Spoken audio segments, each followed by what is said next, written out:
Okay, now we'll take multiple choice question on this topic mutual fund.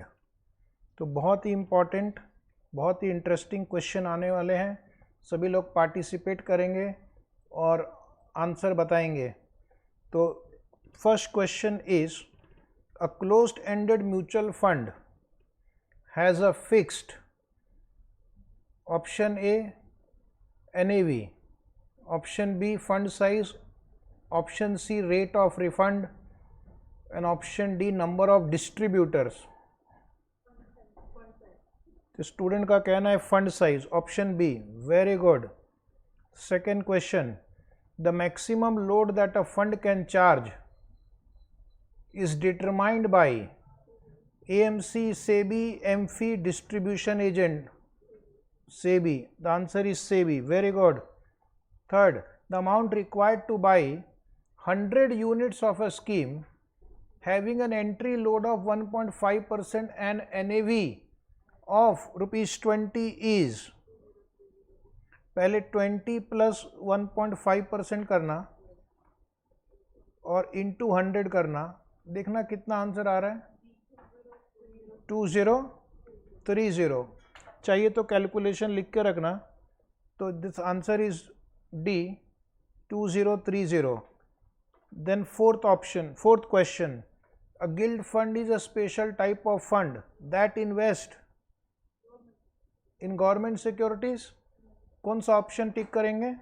D, option D is right. Very good. Question 5, of the following fund types the highest risk is associated with equity growth fund. Correct, because बाकी में risk कम है. Balance fund में भी risk है but equity growth fund से कम है. सबसे ज़्यादा रिस्क इक्विटी ग्रोथ फंड में है, गिल्ड फंड में सबसे कम है. ठीक है, so the answer is equity growth fund is right. 6th number, the NAV of a mutual fund, option C, fluctuates with the market price movement. Very good. Option C is right. Next question 7, an open-ended mutual fund is one that has, option B, unit available for sale and repurchase at all times. Very good answer. Option B. इसका मतलब आपको समझ में आ रहा है chapter.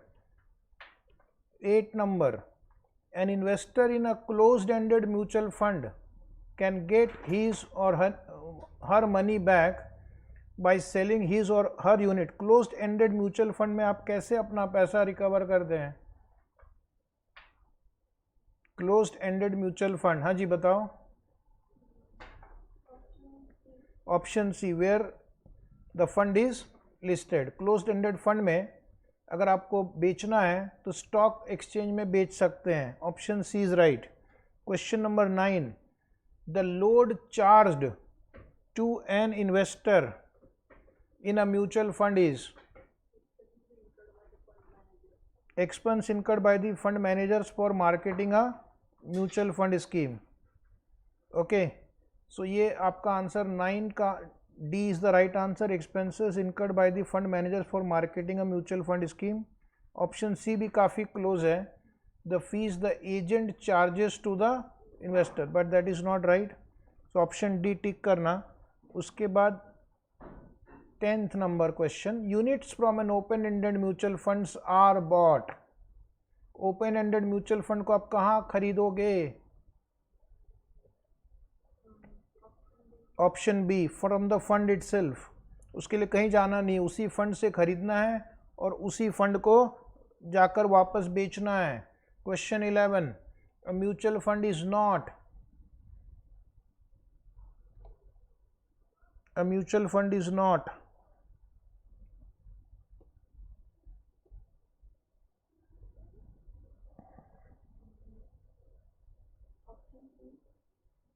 A mutual fund is not a company that manages investment portfolio of high net worth individual. तो ये mutual fund का काम ये नहीं है. म्यूचुअल फंड में हर कोई इन्वेस्ट कर सकता है, छोटे से छोटा इन्वेस्टर भी इन्वेस्ट कर सकता है. और बाकी 3 फीचर सही है म्यूचुअल फंड के बारे में. It is owned jointly by all the investor. It is a pool of funds used to purchase security on behalf of investor and it is a collective investment vehicle. Mutual fund को collective investment vehicle भी बोलते हैं. तो answer B was right. Question number 12. Question number 12 देखना. Load cannot be recovered from the funds distribution agent. ये सही है, इससे थोड़ी रिकवर करते हैं. Point number D is right. Question number 13. The most important advantage of a money market mutual fund. Money market mutual fund का सबसे बड़ा एडवांटेज जरा बताएंगे. सेफ्टी ऑफ प्रिंसिपल, ये ज़्यादा सही है. हाई रेगुलर इनकम कम सही है, बट आपको एक ही चूज़ करना है. तो यहाँ पर मोस्टली हम क्या करते हैं, प्रिंसिपल को सेफ रखने के लिए इन्वेस्ट करते हैं और छोटा मोटा इनकम भी जनरेट हो जाता है. Question number 14. In which of the following do debt funds not invest. Debt fund invest नहीं करते हैं. ऑप्शन डी इक्विटी में. Debt funds do not invest in equity. Option D is right. Very good. Question number 15. Which of the following risk do not affect a debt fund. Which of the following risk do not affect a debt fund. Option C share price movement, because वो share price में invest ही नहीं करते हैं तो उसका risk ही नहीं है. Very good answer. Question 16. Assured return और guaranteed monthly income plans are essentially. Option C. Student का कहना ऑप्शन सी डेट और इनकम फंड. तो यहाँ पर आपको एक हर महीने रिटर्न मिलता है. Correct. Option C is right. 17 number question. The greatest potential for growth in capital is offered by growth fund. growth fund growth fund growth fund में मोर देन 90% तो इक्विटी में जाता है, इसलिए वहाँ पे आपके कैपिटल के ग्रो करने की संभावना भी ज़्यादा है. Question number 18. A systematic withdrawal plan allows investors to get back the principal amount invested in addition to the income on investment. Systematic withdrawal plan में प्रिंसिपल तो मिलेगा ही, जो भी फंड में इनकम जनरेट हुई है वो भी आपको मिलता है. क्या ये स्टेटमेंट ट्रू है या फॉल्स है? The option is true. A. Very good. ये सारे क्वेश्चन जो हैं इस बुक में हैं. ठीक है. Question number 19. Which of the following is untrue of an automatic reinvestment plan. Untrue यानी आपको गलत स्टेटमेंट को ढूंढकर टिक करना है. Question number 19. अपने से पहले पढ़ो, सोचो, फिर जवाब दो. हाँ जी बोलो जी. Which of the following is not true of an automatic reinvestment plan. जो डिविडेंड रीइन्वेस्टमेंट प्लान आपने पढ़ा है, automatic reinvestment plans allows for accumulation of additional unit of the fund. ये स्टेटमेंट ट्रू है. Major benefit of automatic reinvestment is compounding. ये भी statement true है. The plan allows for automatic reinvestment of all income and capital gain. True है. The benefit of automatic reinvestment is often lost on account of heavy load charge on investment. ये false है. तो आपको false वाले statement को सही टिक करना है. अनट्रू, ये स्टेटमेंट अनट्रू, इसमें ऐसा कोई हेवी लोड चार्ज नहीं होता है. D. Question 20. When comparing to a fund's performance with that of its peer group, the following can not be compared. Following can not be compared. किन दोनों को कंपेयर नहीं कर सकते हैं? Following can not be compared. आज हमने पढ़ा भी था सी को. Bond fund with bond fund तो कंपेयर कर सकते हैं. B is the right answer. A broad based equity fund और एक आईटी सेक्टर फंड को कंपेयर नहीं कर सकते हैं. आईटी सेक्टर में सिर्फ आईटी कंपनीज में इन्वेस्ट होते हैं, जबकि ब्रॉड बेस्ड इक्विटी फंड में अलग अलग सेक्टर में इन्वेस्ट होते हैं, तो कंपैरिजन नहीं है. Two debt fund with 5 year maturity comparable है. Bond fund with bond fund comparable है. Government security with government security comparable है. तो ऑप्शन बी को टिक करना है. तो ऐसे इंटेलिजेंट भरे क्वेश्चन आएंगे आपकी एग्जाम में. Question number 21. investment objective of the fund of an investor, of the fund an investor selects for investment. Investment objective of the fund an investor selects for investment, आपको बताना है कौन सा option सही है. कौन सा ऑप्शन सही है? बी. यस, दोनों का इन्वेस्टमेंट ऑब्जेक्टिव सेम होगा तो अच्छा है. इन्वेस्टर का भी ऑब्जेक्टिव है ग्रोथ, सपोज फंड का भी ऑब्जेक्टिव है ग्रोथ, तो अच्छा है. इन्वेस्टर का ऑब्जेक्टिव है सेफ्टी ऑफ प्रिंसिपल और फंड का भी ऑब्जेक्टिव है, तो मैच होना चाहिए. ये पहला वाला गलत, आर ऑफ नो रेलेवेंस, बेकार की बात. चेंज विथ मार्केट मूवमेंट नहीं, change with change in AMC की पर्सोनेल, कुछ भी. तो ऑप्शन बी इज राइट. 22 बताइए. The most important link between mutual fund and the investor is fund distributor. Fund distributor investor को म्यूचुअल फंड में लाने की पूरी कोशिश करते हैं, उनको स्कीम के बारे में बताते हैं, तो फंड डिस्ट्रीब्यूटर का रोल बहुत इंपॉर्टेंट है. Question 23. Generally which category of investors need advice for investing in mutual fund? Individuals को ज़्यादा लगते हैं, बाकी को क्यों नहीं लगते हैं? बिकॉज इनके पास काफ़ी लोग ऑलरेडी काम करते हैं which are trained for identifying good investment. लेकिन नॉर्मल जो इंडिविजुअल्स होते हैं उनको ज़्यादा पता नहीं होता है, इसलिए उनको फंड एडवाइज़र की ज़रूरत ज़्यादा लगती है. तो आंसर होगा investor, individual investor. Question 24. True और false? The risk of a schemes NAV moves up or down on the basis of capital market movement is a standard risk factor. True. Very good. The option true is correct answer. Question 25. To cover fund distribution expense, open-ended funds charge entry and exit load from investor. Yes, this is right. Charge entry and exit load. Question 26. Trail commission means, अभी मैंने बताया था, trail commission means paying. Option C. थोड़ा अभी लूटेंगे, थोड़ा धीरे धीरे करके लूटते रहेंगे जिंदगी भर जब तक वो इन्वेस्टमेंट होल्ड करेगा. So answer C is right. उसके बाद 27. In a mutual fund investor subscriptions are accounted for as unit capital. यहाँ पर हम उसको यूनिट कैपिटल बोलते हैं. Very good answer. 28. NAV of the mutual fund is defined as the scheme. NAV कैसे निकालते हैं? Asset minus liabilities per unit. सिर्फ एसेट माइनस लाइबिलिटीज को टिक नहीं करना है, asset minus liabilities per unit को टिक करना है.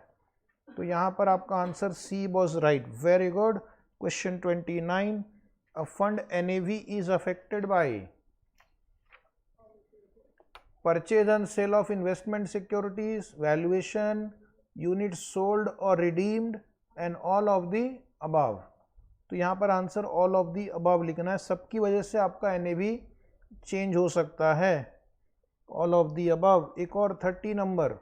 which of the following expenses cannot be charged to the scheme? cannot be charged to the scheme. आपने expense ratio में पढ़ा था इसको. ऑडिट फीस चार्ज कर सकते हैं, cost related to investor communication charge कर सकते हैं, winding cost for terminating the scheme भी चार्ज करेंगे, लेकिन penalties and fines for infraction of law ये नहीं चार्ज कर सकते. Option D is the right answer. Question 31. Which of the following are not true for equity linked saving scheme? ELSS का आपने नाम सुना है, सेक्शन 80C में उसका डिडक्शन मिलता है. तो कौन सा स्टेटमेंट ट्रू नहीं है? 3 सही है, 1 गलत है, तो गलत वाले को ढूंढना है. Investor can claim tax rebate, true है. There is a lock in period, true है. There are not specific restriction on investment objective, ये भी ट्रू है. This funds can not invest in equity, ये अनट्रू है, और अनट्रू को ही टिक करना है. Option D. 32. The board of trustees of a mutual fund. आपने पढ़ा था establishment of mutual fund. Trustee का रोल क्या है? बहुत easy. To protect the interest of the investor. Directly manage the portfolio, अगर तुम ही मैनेज करोगे तो एएमसी क्या करेगी? Do not have the right to dismiss the AMC and can not supervise and direct working of AMC. तो इसका काम है मेन इन्वेस्टर के इंटरेस्ट को प्रोटेक्ट करना। 33 number, the AMC of a mutual fund cannot undertake advisory services or financial consultancy, cannot invest the funds in a government paper, cannot act as a trustee of more than one mutual fund, and cannot invest the funds in security. Option C, AMC trustee नहीं होगा, ठीक है। सी, बाकी कामों कर सकता है। The trust that manages a fund is appointed by, मैंने आपको इस्टेब्लिशमेंट ऑफ फंड में बताया था, trust is appointed by sponsor. Finance ministry का कोई काम नहीं है यहाँ पे, वो तो आपको कंफ्यूज करने के लिए फाइनेंस मिनिस्ट्री, आरबीआई, सेबी दे रखा है। जिसने पढ़ रखा होगा उसको ध्यान में रहेगा। कस्टोडियन के बारे में मैंने आपको बताया है, custodian of a mutual fund, custodian यानी कस्टडी रखता है, जो safe keeping of security. Option A is right. And transfer agent of a mutual fund are not responsible for, इनका काम फंड यूनिट होल्डर्स के रिकॉर्ड को मेंटेन करना, update करना। तो इसमें से ऐसा कौन सा काम है जो ट्रांसफर एजेंट नहीं करता है? Investing the funds in security market, ये काम इसका नहीं है। ओके, ये काम किसका है फिर? एएमसी का है, ये काम एएमसी का है। उसके बाद 37 नंबर पे आते हैं, the sponsor of a mutual fund में बी कंपेयर्ड टू, स्पॉन्सर का रोल किसकी तरह होता है? प्रमोटर ऑफ अ कंपनी, मैंने आज आपको इस्टेब्लिशमेंट ऑफ फंड के वक्त बताया था, प्रमोटर ऑफ अ कंपनी। फिर 38 number, issuing and redeeming units of a mutual fund is the role, transfer agent. अभी ऊपर में भी ये क्वेश्चन में आया था। Role of AMC is to act as investment manager, इनका काम फंड मैनेज करना है, इन्वेस्टमेंट मैनेजर। आफ्टर यूटीआई, सबसे पहले यूटीआई आया था इंडिया में, उसके बाद मैंने आपको बताया कौन आया है, उसके बाद प्राइवेट सेक्टर बैंक वालों ने फंड लॉन्च किया था, या पब्लिक सेक्टर बैंक ने लॉन्च किया था, या फाइनेंशियल इंस्टीट्यूशंस ने लॉन्च किया था?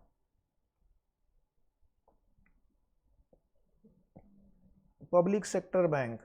उसके बाद एसबीआई म्यूचुअल फंड आया, कैन बैंक म्यूचुअल फंड आया, ठीक है। एक और, the entry of a mutual fund in India was initiated by mutual fund setup by, सबसे पहला mutual fund unit trust of India ने सेटअप किया था, unit trust of India. 42 number now, the role of AMFI, AMFI यानी association of mutual fund in India in the mutual fund industry is not to, कौन सा काम AMFI नहीं करती है?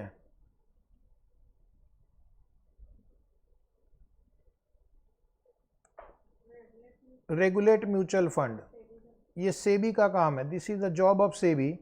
बाकी 3 काम एमफी का है, promote the interest of unit holder, set a code of ethics से करती है अपने मेंबर्स के ऊपर, और public awareness.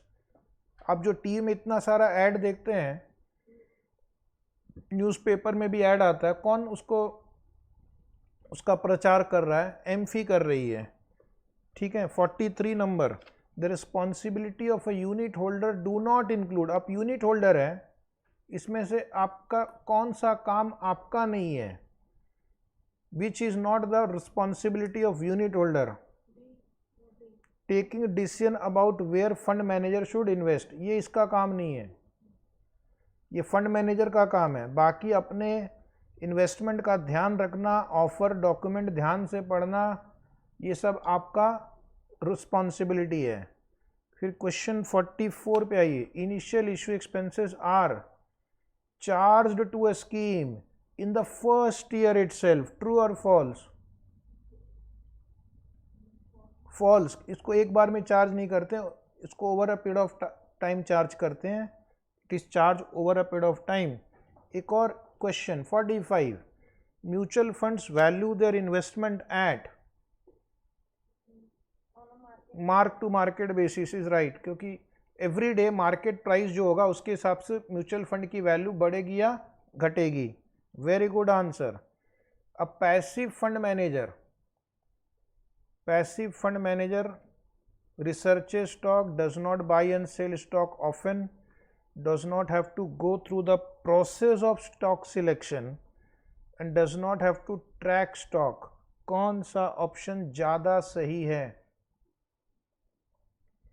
Passive fund manager does not have to go through the process of stock selection, does not have to go through the process of stock selection। क्यों?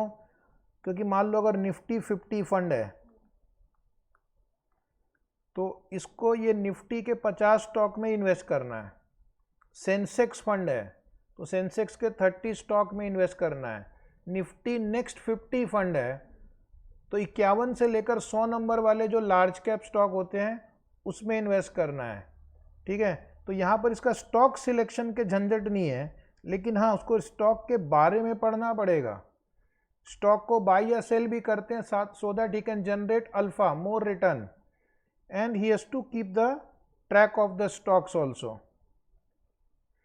एक और 47, a fund manager managing an index fund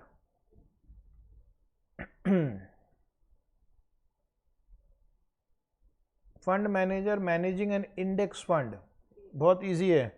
A, option A, he has to keep the expenses low because SEBI ने इनको कहा है कि तुम passive fund manager हो, स्टॉक सिलेक्शन का झंझट तुम्हारा है ही नहीं, तो तुम्हारा एक्सपेंस लो होना चाहिए, to keep the fund expenses low. तो यहाँ पर ऑप्शन क्या लिखा हुआ है? ए। 47 का ए है ना? A, right, A is right. 48, a growth manager looks for, growth manager above average earning growth. Okay, वो चाहता है कि उसका अर्निंग रिटर्न बहुत ज़्यादा हो, above average earning growth. 49, in a mutual fund the overall decision on allocating money to particular industry और sectors are taken by fund manager is right. कुछ कुछ स्टूडेंट को लगेगा इक्विटी एनालिस्ट, कुछ महारथी को लगेगा सिक्योरिटी डीलर, लेकिन जिसने चैप्टर शुरू से अभी तक अटेंड किया है अब उसको लगेगा एक ही आंसर। फंड मैनेजर ही डिसाइड करता है कि पैसा कहाँ इन्वेस्ट करना है। Question number 5050, continuous tracking of the companies in which a mutual fund has invested is done by. Continuous tracking of the companies in which a mutual fund has invested is done by. कौन track करता है?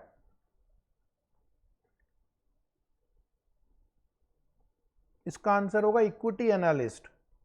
India में या world over there are equity analyst, वो track करते हैं कि mutual fund ने कहाँ कहाँ इन्वेस्ट किया, कितना रिटर्न मिला, कौन सा बाई कर रहे हैं, सेल कर रहे हैं। तो the answer is equity analyst. एक दिन आप भी इक्विटी एनालिस्ट बन सकते हैं। ठीक है, so this was about MCQs on mutual fund. तो ये MCQs इस बुक में हैं।